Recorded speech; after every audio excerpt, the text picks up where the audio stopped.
Have you ever wondered about the cost of saying no to family? For me, it started with a $4,500 invoice for tacky wallpaper I never requested.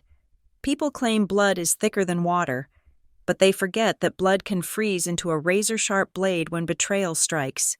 Picture entering your sanctuary, only to find it turned into a gaudy birdcage. Don't leave, because their collapse only truly begins at the very end. My name is Hadley Rosewood, and if there is one thing I have learned in my 32 years of life, it is that the people who claim to love you the most are often the ones who feel most entitled to destroy everything you have built. I was sitting in my glass-walled office at Apex Structure Solutions, the city skyline stretching out behind me like a shimmering grid of ambition. As a senior project manager and lead architect, my life is defined by precision, structural integrity, and the absolute necessity of a solid foundation. I spend my days ensuring that skyscrapers do not lean and that bridges do not buckle under pressure. But on that Tuesday afternoon, at exactly 4:15, the foundation of my personal life did not just buckle, it was detonated by a single notification on my smartphone. The device buzzed against the mahogany surface of my desk, a sharp, intrusive sound that cut through the quiet hum of the air conditioning. I glanced down, expecting a message from a contractor or a client regarding the steel shipment for my latest downtown project. Instead, it was a bank alert. A transaction for $4,500 had been authorized from my primary savings account. My breath hitched in my throat. My mind immediately went to identity theft or a high-level security breach. I did not spend $4,500 on anything today. I had been tethered to my desk since 7 in the morning, buried under blueprints and site reports. Before I could even tap the notification to investigate, the phone began to vibrate again. This time, a photo of my younger sister, Valerie, flashed across the screen. She was smiling in the photo, a carefully curated, filtered image of a woman who had never worked a 40-hour week in her life. I swiped the screen and pressed the phone to my ear, my voice tight with a mixture of professional stress and sudden financial anxiety. "Valerie, I cannot talk right now," I said, leaning back in my leather chair. "My bank just flagged a massive withdrawal, and I need to call their fraud department immediately." "Hadley, honey, relax," Valerie chirped. Her voice had that specific, airy quality she used whenever she was about to announce something she thought was a favor but was actually a catastrophe. "It was not fraud. It was me. I used your emergency card details that you saved on the family account. You are so welcome. By the way, I have spent the last 48 hours doing you the biggest favor of your life." A cold, prickly sensation began at the base of my skull and crawled down my spine. The family account was something I had set up years ago to help my parents with their prescriptions and utility bills. A small safety net I funded out of a sense of daughterly duty. I never expected Valerie to even have the password, let alone use it for a 4-figure sum. "What are you talking about?" I asked, my voice dropping to a dangerous, low frequency. "Why did you take $4,500 from my account?" "Oh, do not be such a drama queen," Valerie scoffed, and I could practically hear her rolling her eyes through the line. "I am at your beach house in Cove Sound. You know, that place you bought last year that looks like a depressing funeral home, all that gray and white and natural wood. It was so boring. Hadley, it did not have any soul. So, I took it upon myself to fix it. I hired a team of professional decorators, and we have been working around the clock. I just paid the lead contractor the final $4,500 for the labor. Honestly, I should have charged you a supervision fee myself for all the stress I've been under." My heart did not just skip a beat. It felt like it had been gripped by a cold iron fist. Cove Sound was my sanctuary. It was a $3 million piece of architectural perfection that I had spent 3 years saving for and another 6 months meticulously designing. Every slab of Italian marble, every inch of reclaimed white oak flooring, and every pane of floor-to-ceiling glass had been chosen by me to create a space of absolute minimalist serenity. It was the only place in the world where I could escape the noise of my career and the constant demands of my family. "You are at Cove Sound," I whispered, the air in my office suddenly feeling very thin. "You went into my house without asking me, and you changed the interior." "I did not just change it, I transformed it," she said, her tone shifting into that insufferable, self-righteous mode she had perfected since she was 5 years old. "It looks like a magazine now." I replaced that hideous, bland wallpaper in the main hall and the master suite with something that actually has some personality. "You will love it. It is bold, it is vibrant, and it finally makes this place look like someone with a pulse lives here." "How did you even get in?" "Valerie," I asked, my hand trembling so hard I had to grip the edge of my desk. "I changed the security codes last month. Mom gave me the spare key she has." Valerie replied flippantly. "She said you never go there anyway, so it was basically just sitting there empty and rotting. And honestly, Hadley, it is a good thing we did this now because Julian and I are moving in tomorrow. We had a bit of a disagreement with our landlord at the apartment in the city. Something about 3 months of unpaid rent, which was totally not our fault. And we were evicted yesterday. Since you have this massive house just standing vacant, it is only natural that we stay there until we get back on our feet." The room began to spin. My sister, the woman who had spent her entire 20s drifting from one failed influencer career to another, and her husband Julian, a man whose primary occupation seemed to be spending other people's money, were moving into my sanctuary. They had invaded my space, stolen my money to ruin my walls, and were now planning to squat in my greatest achievement.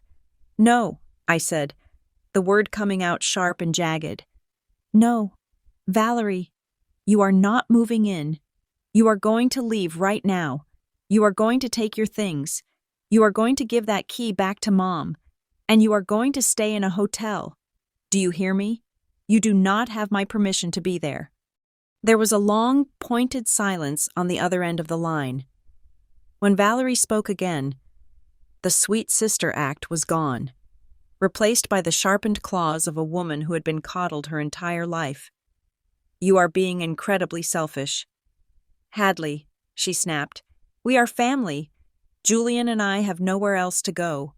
Are you really going to let your own sister be homeless while you sit in your fancy office and stare at your bank balance? Mom and Dad already said it was fine. They agree that you have more than enough, and that it is about time you started sharing your success with the people who actually care about you. Besides, the wallpaper is already up. You cannot undo it. I am hanging up now because I have to help Julian move the rest of the boxes. Try to be a human being for once." The line went dead. I stared at the phone, my reflection in the dark screen looking pale and haunted. My chest felt tight, as if Valerie had reached through the airwaves and wrapped her fingers around my throat. This was the pattern. This had always been the pattern. Since we were children, Valerie was the sensitive one, the creative one who needed to be protected, while I was the strong one who was expected to provide. When she crashed her first car, I was the one who had to drive her to work for 6 months. When she failed out of college, I was the one who had to listen to my parents beg me to find her a job at my firm. Every time I set a boundary, it was treated as an act of war by my parents, who viewed my independence as a personal insult to their style of family unity. But this was different. This was my home. This was a violation of the one thing I had built entirely for myself, without their input or their interference. I stood up, my movements mechanical and cold. I grabbed my trench coat from the brass hook behind my door and snatched my car keys. As I walked through the open floor plan of Apex Structure Solutions, my colleagues looked up, surprised to see the woman who usually worked until 10 at night leaving before the sun had even begun to set. I ignored them. I didn't care about the board meeting tomorrow or the site inspection at dawn. I reached the parking garage and climbed into my SUV. As the engine roared to life, a small icon on the dashboard display caught my eye, a small microphone symbol, because of my position as a project manager. I frequently deal with volatile contractors and clients who try to change the terms of a contract midstream to protect myself and the firm. I had installed an application on my phone months ago that automatically recorded every single incoming and outgoing call. I tapped the screen and played back the last conversation. Valerie's voice filled the cabin of the car, sounding even more entitled and malicious in the confined space. I took it upon myself to fix it. I hired a team. I just paid the lead contractor $4,500. Julian and I are moving in tomorrow. Mom gave me the spare key. I listened to it twice. My face as still as a statue. I was an architect. I knew that before you can build something beautiful, you often have to clear away the rot. You have to tear down the unstable structures that are threatening the integrity of the site. Cove Sound was a 2-hour drive from the city. A winding route that took me away from the skyscrapers and toward the rugged, salt-sprayed cliffs of the coast. Usually, this drive was a decompressing ritual, a way to shed the skin of my professional life. Tonight, it was a march to a battlefield. The sun dipped below the horizon, casting long, bruised shadows across the highway. I didn't turn on the radio. I didn't call my mother to scream at her. I didn't call Valerie back. I just drove, my mind working with the cold, calculated efficiency of a structural engineer. I arrived at the gates of Cove Sound just after 8 in the evening. The moon was a sliver of white in a pitch-black sky, reflecting off the dark, churning waters of the Atlantic. As I pulled up the long gravel driveway, my headlights illuminated something that made my stomach churn. A rusted, dented moving van was parked haphazardly on my pristine lawn, its tires digging deep ruts into the expensive turf I had imported from Oregon. Cardboard boxes were piled on the porch, some of them damp from the evening mist. The front door, a heavy slab of custom sandblasted oak, was standing wide open. I stepped out of the car, the salt air stinging my lungs. I didn't hurry. I didn't run. I walked toward my house with a sense of dread that was slowly being replaced by a terrifying, crystalline clarity. I crossed the threshold and stopped in the foyer. The scent hit me first, a cloying, cheap smell of industrial adhesive and floral perfume. I looked at the walls of the main hallway. The subtle, elegant, textured grass cloth that had cost me $12,000 to install was gone. In its place was a loud, nauseating pattern of gold and cream damask, the kind of wallpaper you would find in a budget hotel trying too hard to look royal. It was crooked in some places, the patterns not quite lining up at the seams. I felt a wave of nausea, but I pushed it down. I walked further into the house, my heels clicking loudly on the hardwood. I reached the living room, and that was when I saw the true extent of the carnage. My minimalist sanctuary had been invaded by a riot of clutter. Julian's gym equipment was sprawled across my silk rug. Valerie's cheap, mass-produced art was leaning against my custom built-in bookshelves. And there, sitting on my designer sofa with a glass of my most expensive scotch in his hand, was Julian. He looked up, a smirk spreading across his face as if he were the king of the castle, and I was a mere visitor. "Hey, Hadley," he said, raising the glass in a mock toast. "Valerie said you might drop by. Relax, babe. The place looks a lot better now, doesn't it? You should really thank her." I didn't answer him. I didn't even look at him. I turned and walked toward the stairs, heading for my master suite. I needed to see how far the rot had spread. My heart was a block of ice, and my mind was already drafting the blueprints for their destruction. I was Hadley Rosewood, and they had forgotten that I don't just build things, I know exactly how to make them fall. I stood there, paralyzed in my own hallway, my fingers brushing against the rough, uneven seams of the gold damask wallpaper. The texture felt like sandpaper against my skin, a physical manifestation of the grit that had been rubbing against my soul for 3 decades. Julian was still in the living room, his laughter a dull, rhythmic thud against the back of my skull, but my mind was already slipping away from the present. The garish pattern before me began to blur, transforming into the faded floral print of my childhood bedroom in our old house on the outskirts of the city. I remember being 10 years old, clutching a small plastic trophy I had won for the regional math decathlon, It was the first thing I had ever truly earned on my own merit. I had spent 6 weeks studying until my eyes burned under the glow of a desk lamp, driven by a desperate, silent need to see a flicker of pride in my father's eyes. But when I walked through the front door, trophy held high, I found my parents huddled around Valerie.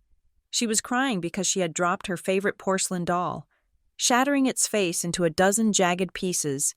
Hadley, not now, my mother, Elena, had snapped without even looking up from Valerie's sobbing form. "Your sister is heartbroken. Go put that thing away and come help us glue this back together. You know how sensitive she is." That was the theme of my life. Valerie's sensitivity versus my supposed invincibility. It didn't matter if it was a toy, a bedroom, or eventually, my future. When I was 18, I was awarded a prestigious merit scholarship that would have covered 75% of my tuition at a top-tier architecture school. I was ecstatic, thinking I had finally secured my exit strategy. But that night at dinner, the air in the room felt heavy, saturated with a guilt I hadn't yet earned.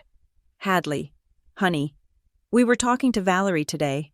My father, Marcus, had started, his voice dripping with that forced, paternal gentleness that always preceded a demand. "She didn't get into the art program she wanted, and she is devastated. She thinks a year of traveling through Europe might help her find her creative spark. But, as you know, things are tight. We were thinking, since you are so smart and capable, you could work part-time while you go to school locally. That scholarship money could be used to fund Valerie's trip instead. After all, you don't need the help as much as she does." I had looked at them, my heart hammering a frantic rhythm against my ribs, waiting for the punchline. It never came. They were dead serious. They wanted me to sign over my hard-earned academic reward so my sister could sip lattes in Paris and find herself on my dime. When I refused, the house became a tomb. For 3 weeks, no one spoke to me. I was the selfish daughter. I was the one who didn't understand the sanctity of family. In the end, I didn't give them the money, but I paid the price in blood. I moved out the day I turned 18 with nothing but a duffel bag and a burning rage, to put myself through school and eventually save enough for my first down payment on a modest condo.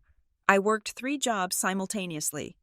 I was a waitress from 5 in the morning until 10, a tutor for wealthy high schoolers in the afternoons, and a junior drafter for a local firm until midnight. I lived on black coffee and 3 hours of sleep, my body a map of exhaustion, while Valerie sent postcards from Ibiza, complaining about the heat. The memories shifted, darker and more invasive. I remembered the time I had finally invited them over to that first condo, a small but pristine space I had renovated with my own hands. Within an hour, Valerie had spotted a vintage emerald necklace I had bought for myself to celebrate my first major promotion. It was an heirloom piece, something I intended to keep forever. A week later, it was gone. I had called Valerie, my voice trembling with fury, only for her to giggle nervously over the phone. "Oh, Hadley, I just borrowed it for a gala. I must have misplaced it somewhere. It is just jewelry. Don't be so materialistic." When I went to my parents, certain they would finally hold her accountable, my mother had sighed and patted my hand. "Hadley, she's only 24. She is young and impulsive. She didn't mean any harm. She probably just sold it because she was short on her car payment. We should be happy she is taking care of her responsibilities. Forgive her, dear. It is just a thing. It was always just a thing. Just a necklace. Just a car. Just a scholarship. And now, just a house." I snapped back to the present, the cold air of Cove Sound biting at my neck. I looked at the gold wallpaper again, and I realized this wasn't about a design choice. This was Valerie's way of marking her territory, a biological spray of entitlement across the only place I had left that was truly mine. For years, I had allowed them to nibble at the edges of my life because I thought that was what being a daughter meant. I thought that if I gave enough, eventually they would see me. But the wallpaper was the final straw. It was the moment I realized that their disrespect wasn't a series of accidents. It was a coordinated campaign. I pulled my phone from my pocket, my thumb hovering over the Cove Sound security app.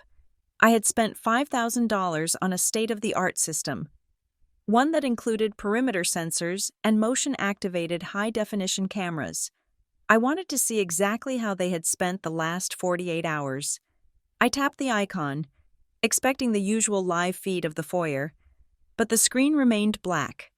A small red text box appeared at the bottom, system offline. Manual disconnection detected at 4:45 p.m. yesterday. My blood turned to liquid nitrogen. They hadn't just used the key. They had systematically dismantled my security. They had walked into the brain of my home and pulled the plug, ensuring I couldn't watch them as they stripped my walls and laughed at my taste. Then, the most painful realization of all hit me. A jagged shard of truth that pierced through my remaining defenses. I remembered the day I had given my mother the spare key. It was 6 months ago. Right after the closing on this property, I had caught a brutal case of the flu and was stuck in the city, unable to drive up to receive a delivery of custom furniture.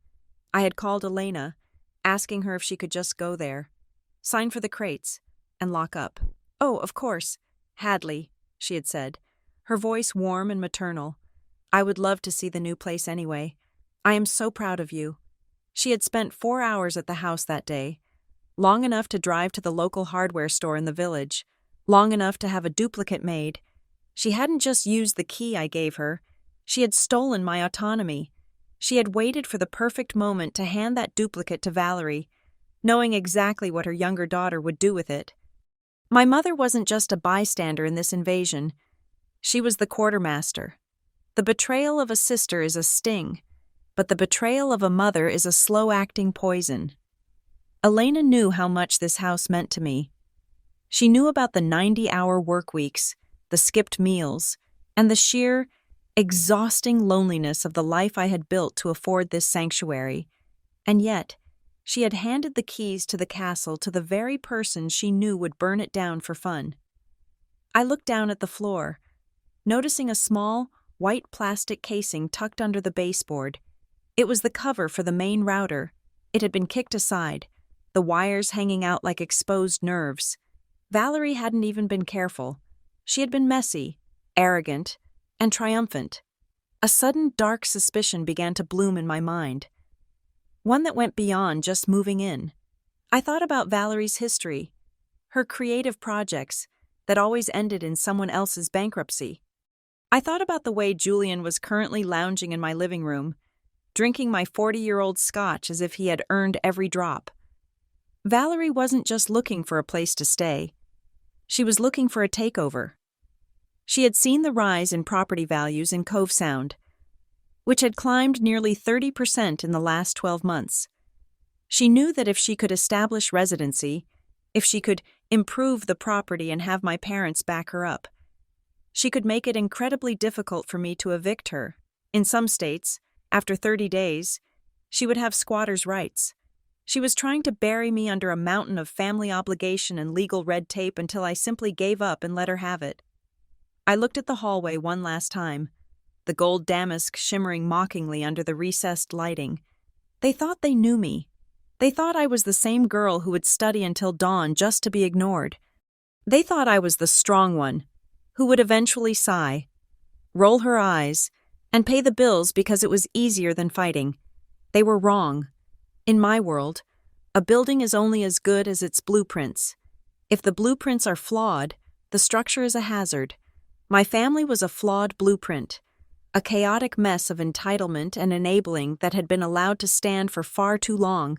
It was time for a controlled demolition. I felt a strange, cold calm wash over me, the kind of stillness that comes right before a storm breaks.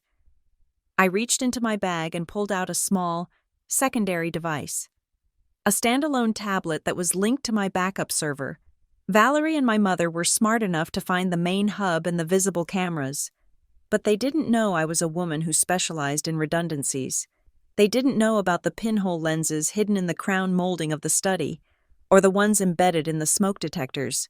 I swiped the screen, my heart cold and steady. The footage began to play.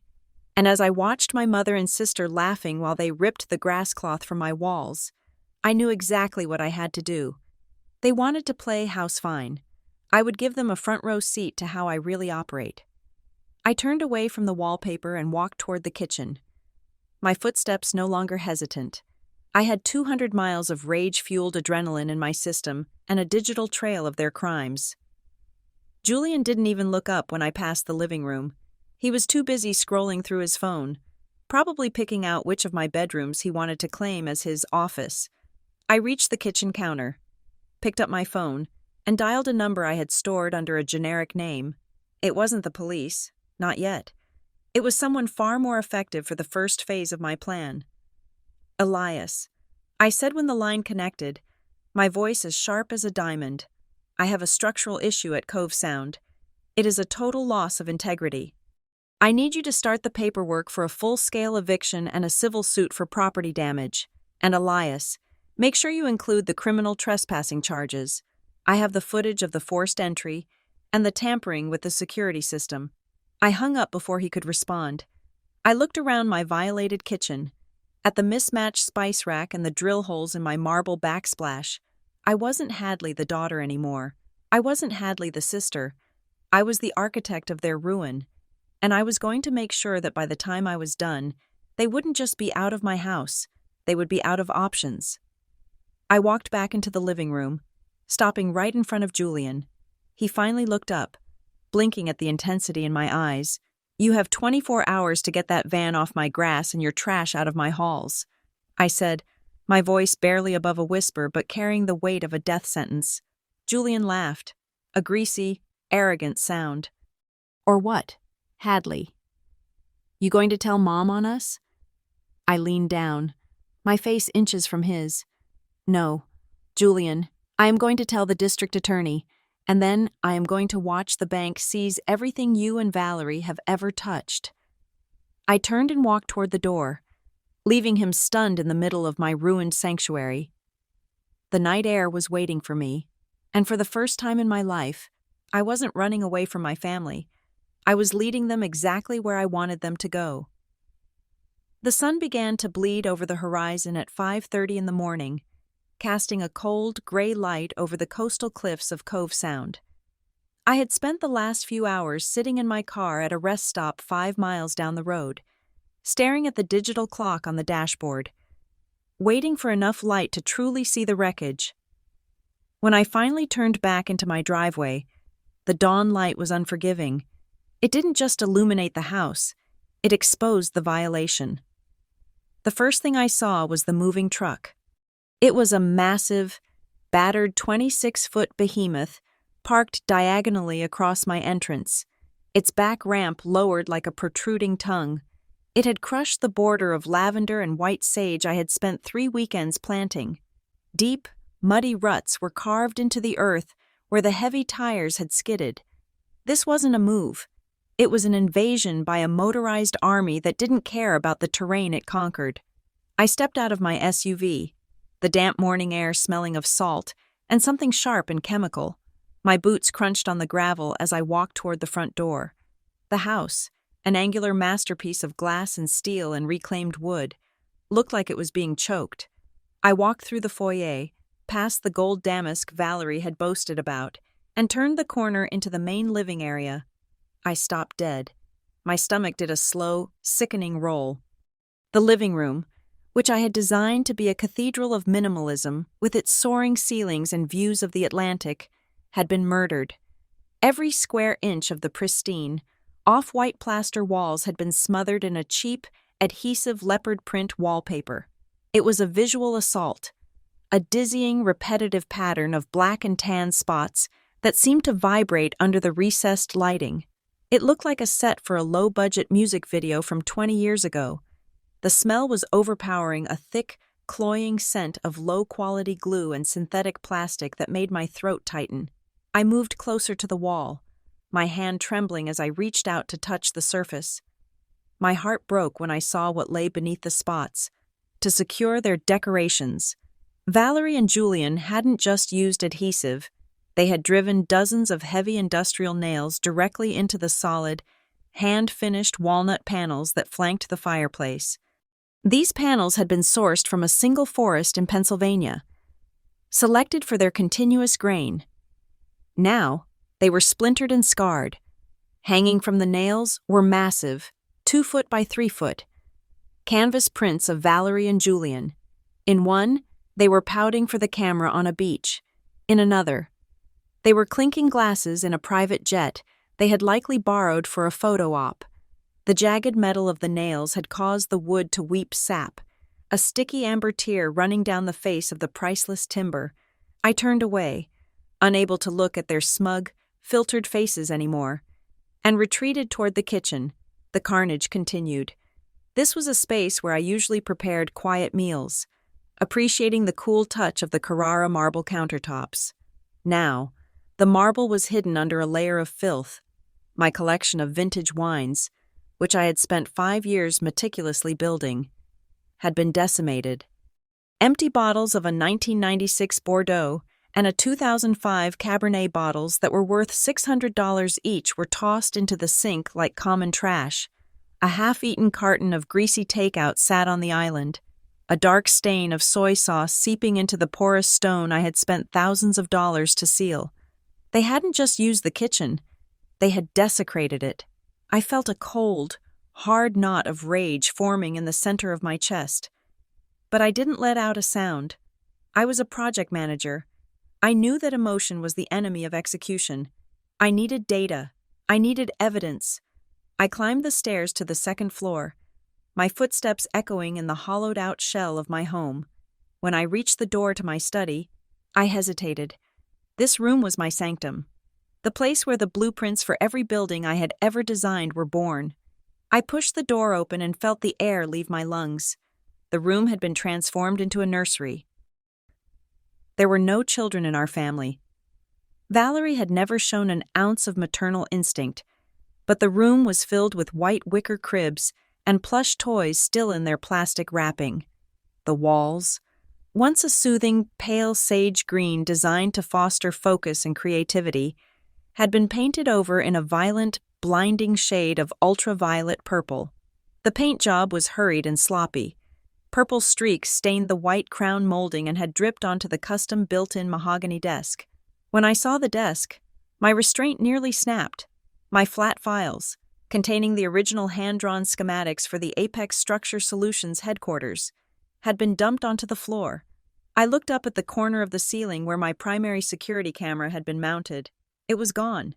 A jagged hole in the drywall showed where the wires had been ruthlessly yanked out. I walked over to the trash can near the desk and looked inside. There it was, the $500 high-definition lens, smashed and covered in purple paint. I leaned against the purple wall and let out a long, slow breath. Valerie thought she was so clever. She thought that by destroying the visible eyes of the house, she had rendered me blind. She didn't know that when I designed this place, I had anticipated exactly this kind of vulnerability. I didn't just install a security system. I installed a redundancy. I walked to the built-in bookshelf and reached behind a row of architectural history volumes.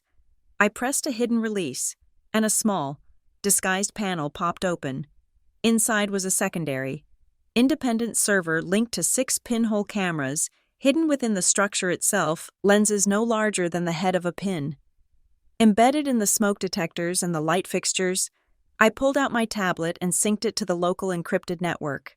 The screen flickered to life, showing the recorded footage from 48 hours ago. The video was crystal clear. I watched as Valerie and my mother, Elena, walked into my study. They weren't just moving things, they were celebrating. I saw Valerie grab my blueprints, months of my life's work, and toss them into the air like confetti. She was laughing, a sharp, manic sound that the tiny microphone picked up perfectly. "Look at this junk," Valerie said, kicking a roll of vellum. "Hadley thinks she is so much better than us because she draws boxes for a living. This room is going to be the perfect playroom for when Julian and I have a family. It is time this house had some life in it. Right, Mom?" My mother was smiling, nodding as she helped Valerie tape a piece of leopard print wallpaper over my framed architect's license. "You are right. Honey, Elena replied, Hadley has always been too cold. She doesn't understand that a house isn't a museum. She will be upset at first, but she will get over it. She always does. She has so much, and you have so little. It is only fair. Then, Julian walked into the frame. He was holding a stack of papers and a laptop. He sat down at my desk, pushing my expensive drafting tools aside to make room for his feet. I've been looking at the property values in Cove Sound, Julian said, his voice oily and confident. If we can show that we've made significant improvements to the property and that we are permanent residents, I can take these photos to my contact at the credit union. We can use this place as collateral for the $50,000 business loan I need for the crypto startup. Hadley will never even know. By the time she realizes the house is leveraged, the investment will have paid off 10 times over. Valerie leaned over and kissed his cheek. You are a genius. She will probably thank us for the tax write-off. I watched the screen until it went dark, my face illuminated by the cold blue light of the tablet. They weren't just squatting, they were planning a financial assassination. They were going to use my credit, my hard work, and my property to fund a fantasy life while I picked up the pieces of my ruined career. I didn't scream. I didn't rush downstairs to confront them while they slept. That would be messy. That would be reactive. Instead, I stood up and pulled my professional camera from my bag, the one I used for site inspections. I started at the front door and worked my way through every single room. I took high-resolution photos of the crushed lavender. I took macro shots of the splintered walnut panels and the jagged nails. I captured the soy sauce stains on the marble and the empty wine bottles. I spent 2 hours documenting the ultraviolet nightmare in my study, making sure to get clear shots of the drips on the mahogany desk and the discarded security camera in the trash. I photographed every scratch on the oak floors where they had dragged their heavy, cheap furniture without using felt pads.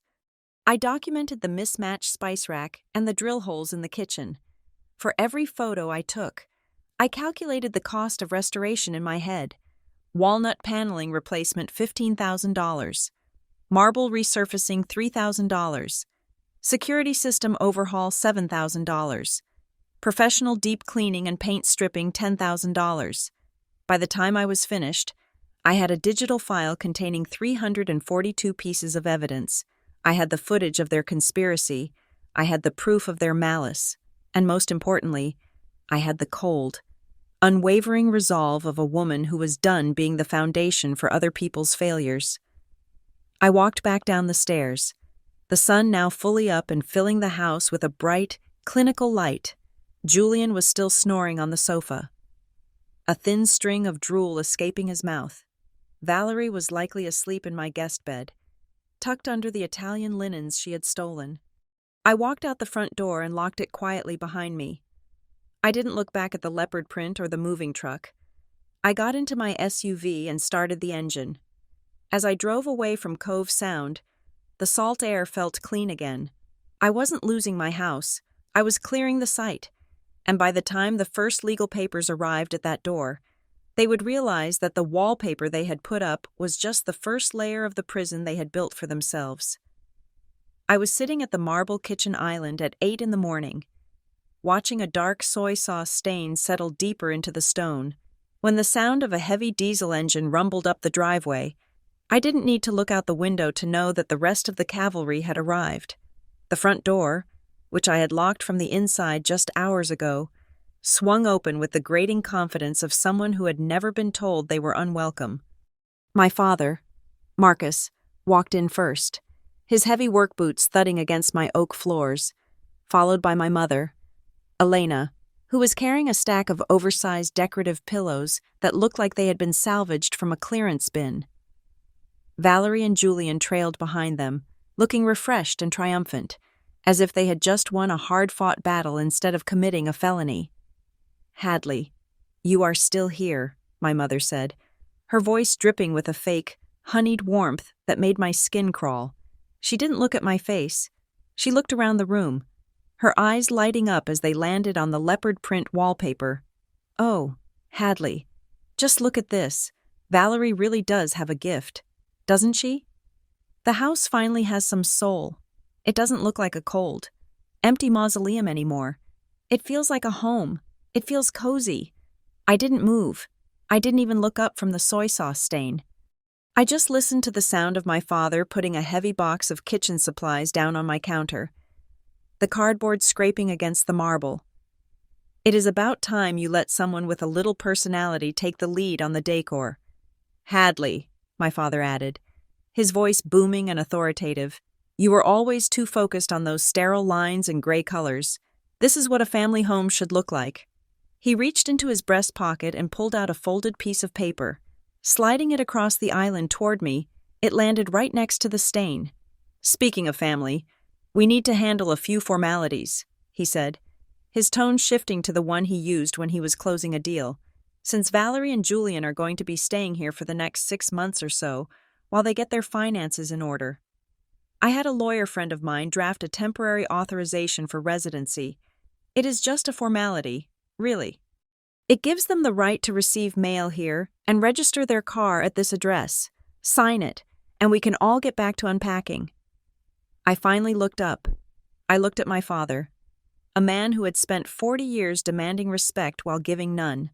Then I looked at Valerie, who was leaning against the foyer wall with a smug, self-satisfied grin on her face.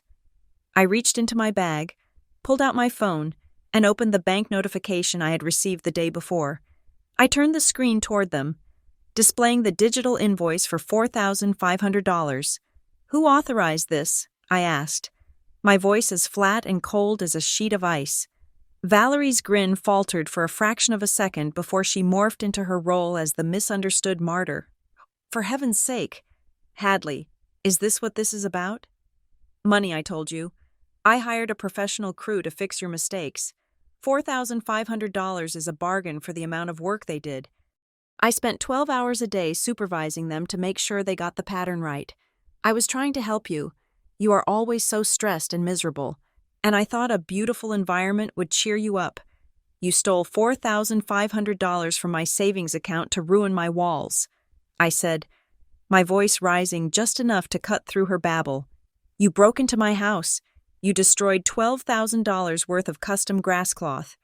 You smashed my security system, and now you want me to sign a document that gives you legal right to squat in my property, Hadley. Stop it, my mother snapped, dropping the pillows onto a chair. You are being incredibly dramatic. You have more money than you know what to do with. That $4,500 is pocket change to you, but it was a lifesaver for your sister. She wanted to feel useful. She wanted to contribute something to this house since you are lucky enough to own it.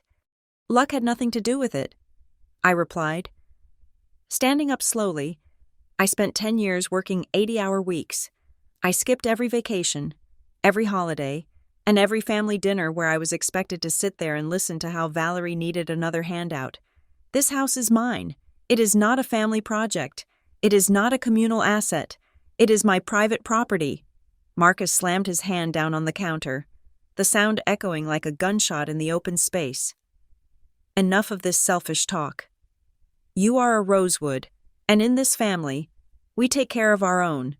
You have a $3 million house sitting here while your sister is struggling. What were you going to do? Let it sit empty just to satisfy your ego. I didn't raise you to be this greedy. I am ashamed to have a daughter who values a few pieces of wood and some wallpaper over her own flesh and blood. You are being cold-blooded. Hadley. I looked at the three of them, and for the first time in my life, I didn't feel the familiar sting of their guilt. I didn't feel the need to explain myself or defend my hard work.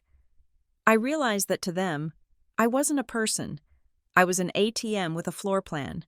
I was a resource to be harvested until there was nothing left but a shell. I see, I said, nodding slowly. You really believe that because we share the same last name. You have a right to everything I have built.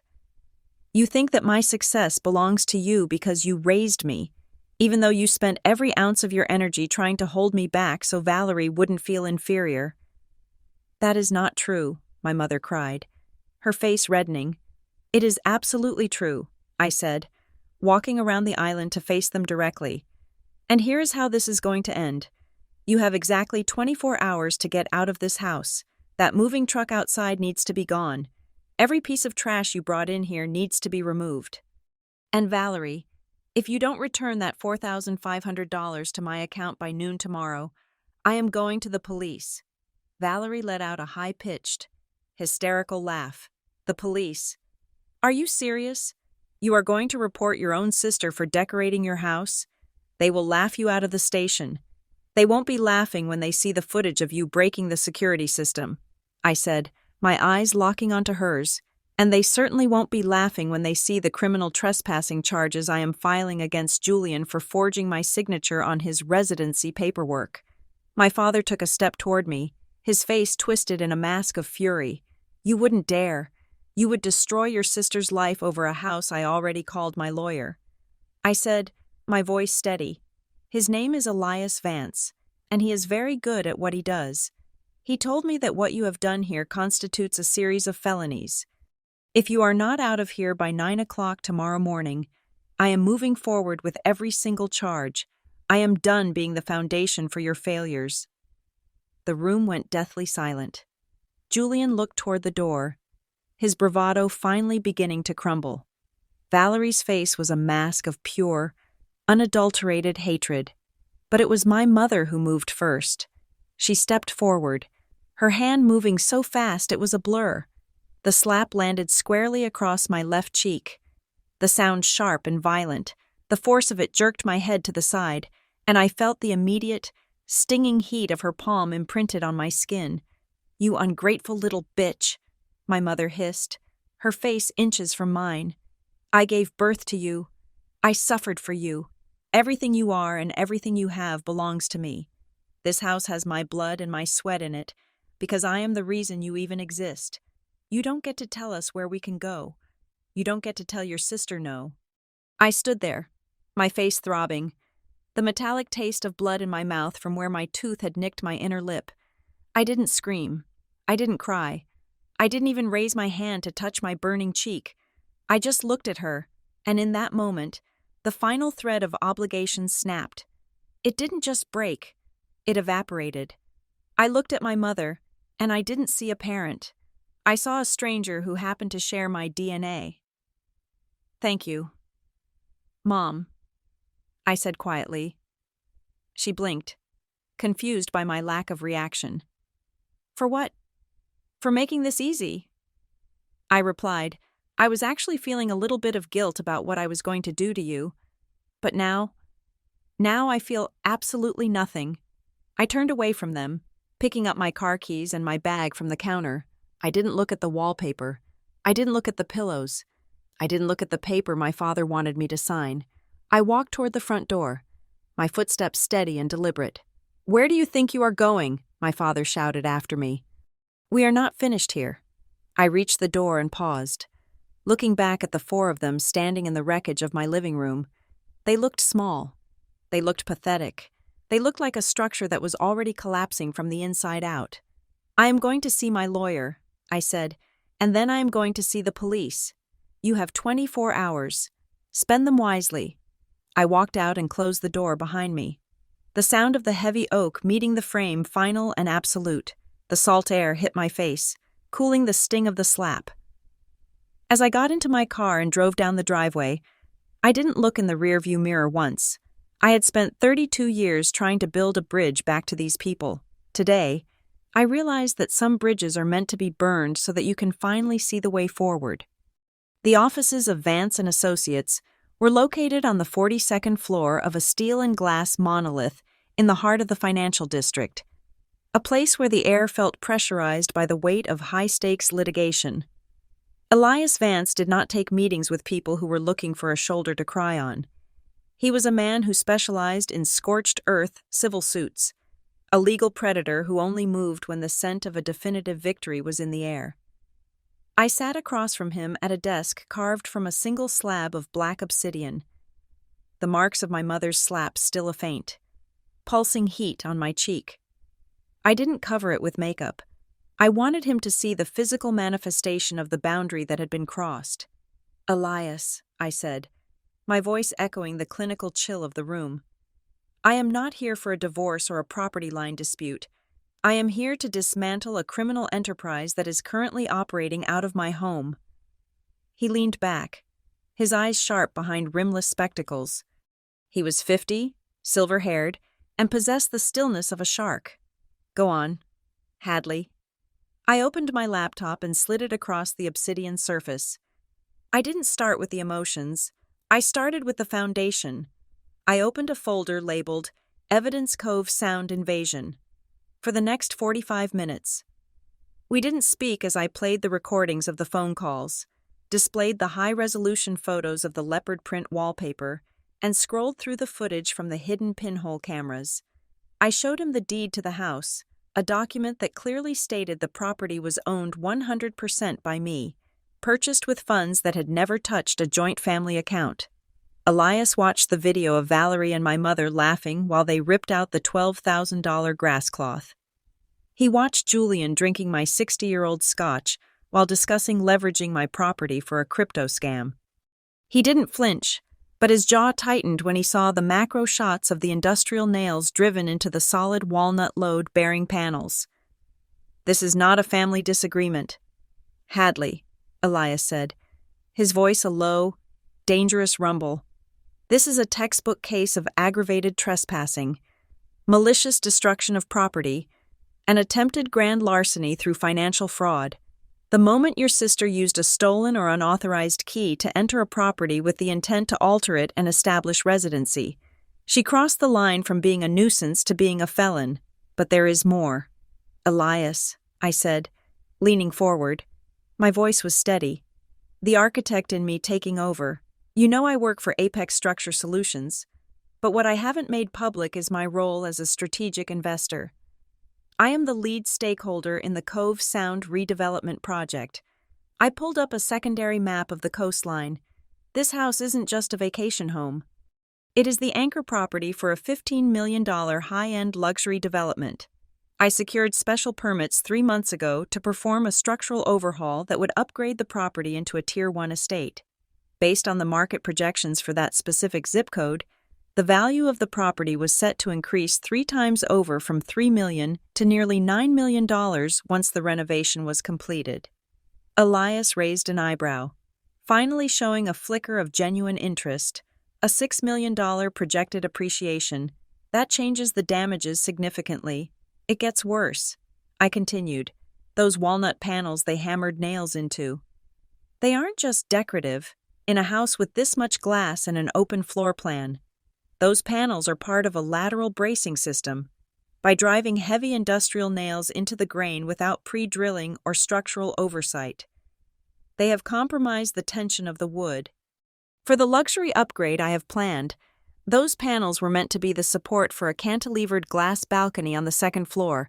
Now, the integrity is questionable. Valerie hasn't just ruined the wallpaper. She has potentially cost me hundreds of thousands of dollars in structural remediation and delayed a multi-million-dollar development timeline." Elias steepled his fingers, a cold smile spreading across his face. "So, we aren't just looking at the cost of some tacky wallpaper. We are looking at the loss of business opportunity, the cost of structural engineering reports, and the intentional interference with a commercial contract. Hadley, your sister hasn't just moved into your house. She has walked into a gold-plated bear trap." "So, what is the play?" I asked.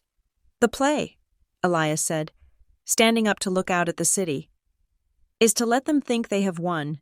If we serve them today, they will flee or try to hide the evidence. We need them to establish a clear pattern of occupancy and commercial exploitation. If they start acting like they own the place in a way that generates income or further damages the asset, the criminal charges become ironclad. We wait, we watch, we let them dig the hole so deep they can never climb out. Give it 3 days. The next 72 hours were an exercise in psychological endurance. I checked into a high-end hotel under a corporate name to ensure they couldn't find me. I went to work at Apex Structure Solutions as if nothing had happened.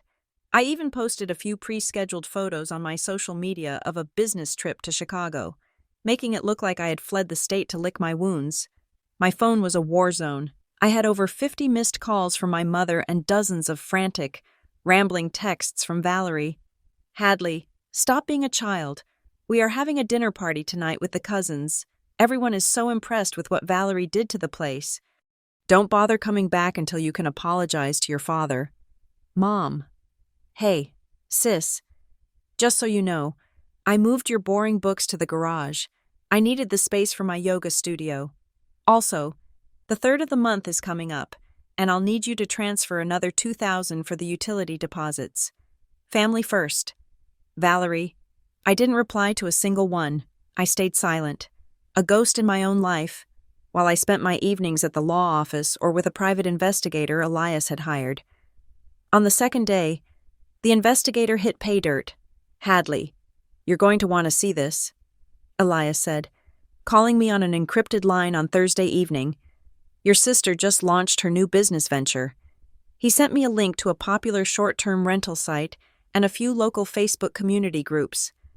My heart hammered a cold, rhythmic beat as I scrolled through the listings. Seaside Sanctuary, ultra-luxury coastal experience, designed by renowned influencer Valerie Rosewood. There were photos of my living room, the leopard print wallpaper gleaming under the flash of Valerie's camera. She was offering my guest suites for $850 a night. She had even listed my private study, the Purple Nightmare, as a creative Zen den for $1,200 a weekend. The listing claimed that she was the owner and that the recent renovations were part of a new boutique hotel concept, the boldest part. She had already accepted 3 bookings for the upcoming weekend. One of them was for a small wedding party that had paid a $5,000 deposit directly into a Venmo account linked to her and Julian. I felt a surge of adrenaline so sharp it made my fingertips tingle. This was it. This was the golden evidence Elias had been waiting for. Valerie wasn't just staying in my house. She was running an illegal, unlicensed business on my property, using my assets to commit tax evasion and commercial fraud. She was taking thousands of dollars from innocent people for a property she had no legal right to inhabit, let alone rent out. I called Elias back immediately. "Did you see the bookings I did?" he replied, and I could hear the sound of a printer working in the background, likely generating the first of many subpoenas. She is charging premium rates for a luxury experience while simultaneously destroying the structural value of the building. It is beautiful. Hadley, by tomorrow morning, we will have a cease and desist ready, but we won't serve it yet. We are going to let that wedding party show up. We want the police to see the commercial transaction in progress. How are you feeling? Elias asked, his tone uncharacteristically soft for a moment. I looked at the faint bruise on my cheek in the hotel mirror. The swelling had gone down, but the memory was as vivid as a high-definition recording. I thought about the lavender plants crushed under the moving truck and the walnut panels weeping sap. I thought about the years I had spent being the strong one, the one who provided the floor for them to walk on while they spat on my ceiling. I feel like an architect, Elias. I said, I finished the demolition plan.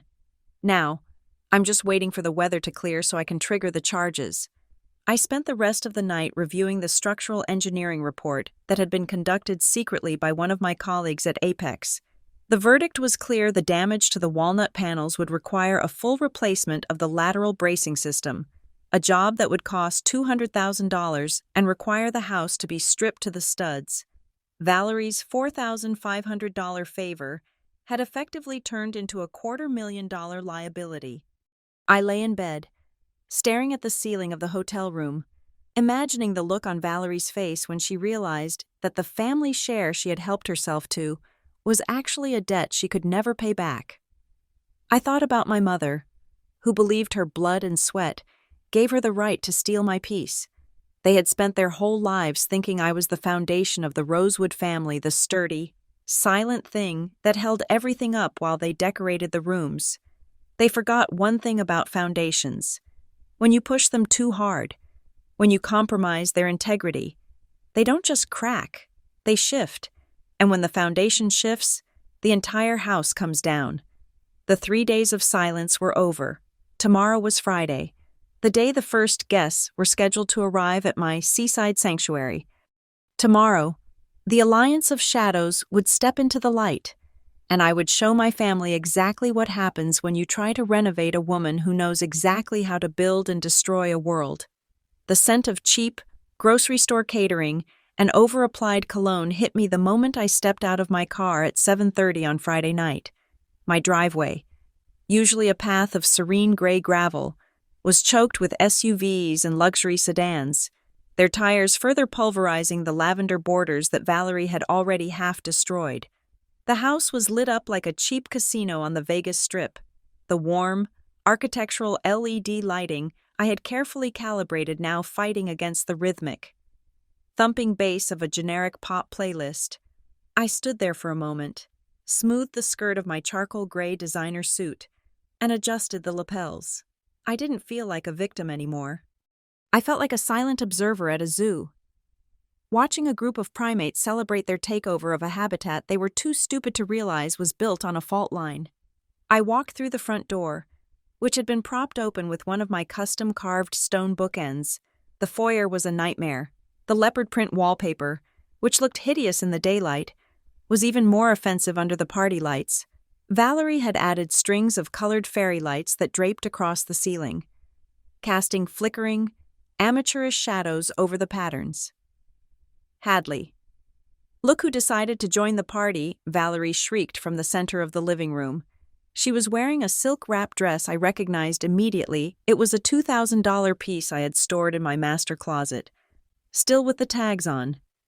She held a crystal glass filled with dark red liquid, and her face was flushed with a mixture of alcohol and unearned triumph.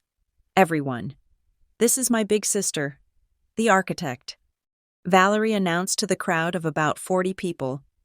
She finally came around to seeing my vision for the place. Isn't it much better now? It's finally a Rosewood home. The room was filled with people I barely knew, distant cousins who only called when they needed a loan. Valerie's influencer friends with their ring lights and vapid smiles, and a few local business owners I recognized from town. My parents, Marcus and Elena, were seated on my modular sofa, looking like royalty on a throne. My father had a cigar in one hand and a bottle of my 1996 Bordeaux in the other. He didn't even bother with a glass. He was pouring it directly into a tumbler filled with ice, a $1,000 bottle of wine, treated like a $10 soda. "Hadley, sit down.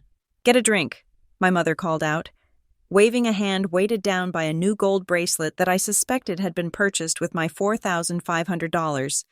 "See? We told you it would be fine. Look at all these people. They love what Valerie has done. You were just being too rigid."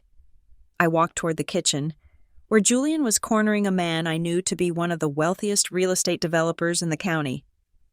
Julian was leaning in close, his voice thick with the practiced sincerity of a con artist. "Exactly," Julian was saying, gesturing broadly at the leopard print walls and the ocean view. "We've already seen a 20% increase in the local appraisal since we took over the management.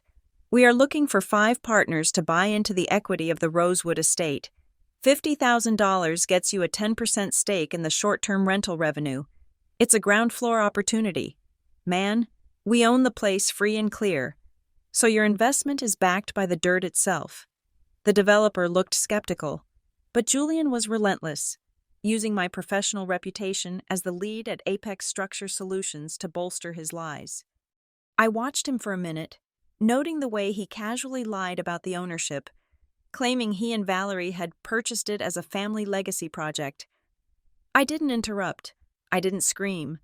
I went to the bar, found an unopened bottle of sparkling water, and walked back into the center of the room. The music was so loud it felt like it was rattling my teeth. I waited for a lull in the conversation. Then I stepped up onto the low hearth of the fireplace. "Attention, everyone," I called out, my voice trained for projecting on noisy construction sites. "I have a brief announcement to make." The music died down as Valerie's friends turned their cameras toward me, sensing a moment for their social media feeds. Valerie moved toward me, her eyes sparkling with greed. "Oh, Hadley, you're going to give a toast," she asked, her voice sugary sweet. "Something like that," I replied. "But first, I have a gift for you. Valerie, I know you've been worried about that $4,500 invoice for the wallpaper." I reached into my bag and pulled out a thick, heavy white envelope. It was embossed with the logo of Vance and Associates. To the casual observer, it looked like a high-end gift card or a substantial check. Valerie's hand shot out to grab it, her pouting lips curling into a triumphant smile. "See, I knew you'd come around," she said to the room. Waving the envelope, my sister finally realizes that family is more important than a few dollars. She ripped it open with her teeth, her eyes scanning the first page. I watched the color drain from her face in real time.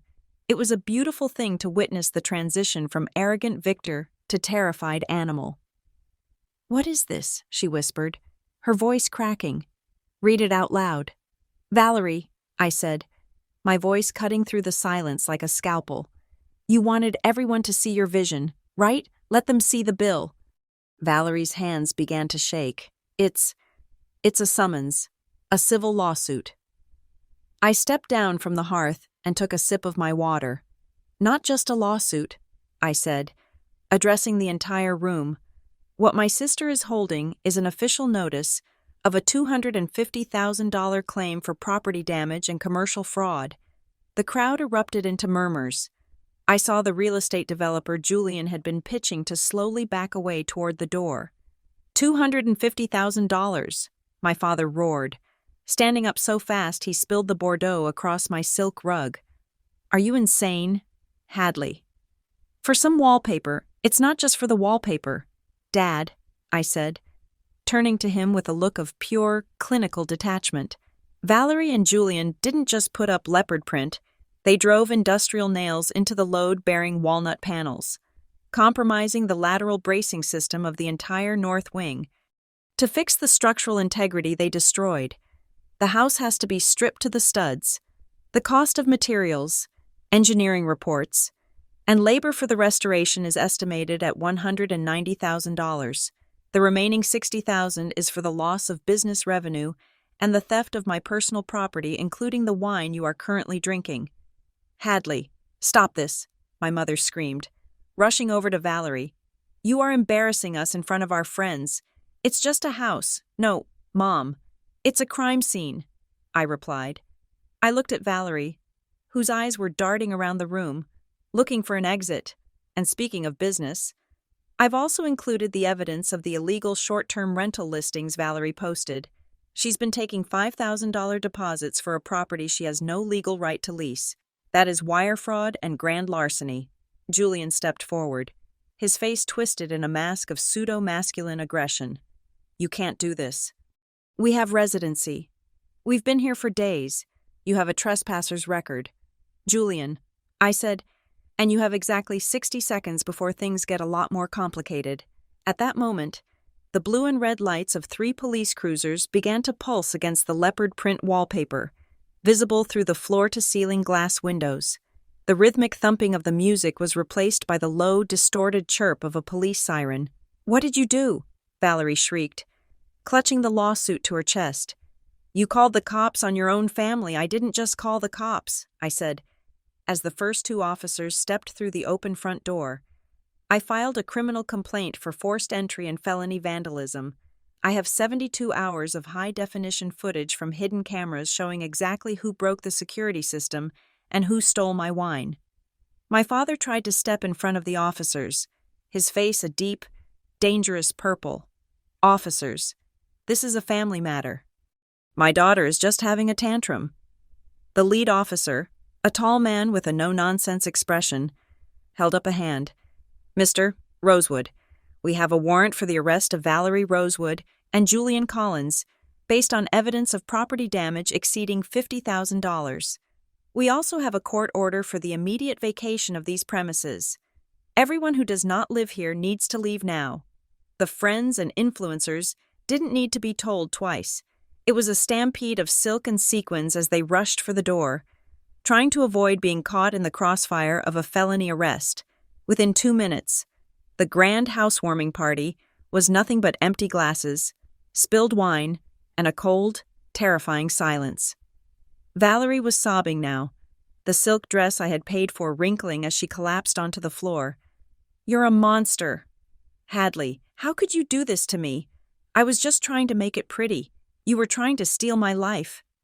"Valerie," I said, looking down at her. You thought you could use the word family as a key to every door I locked, but the law doesn't care about your vision.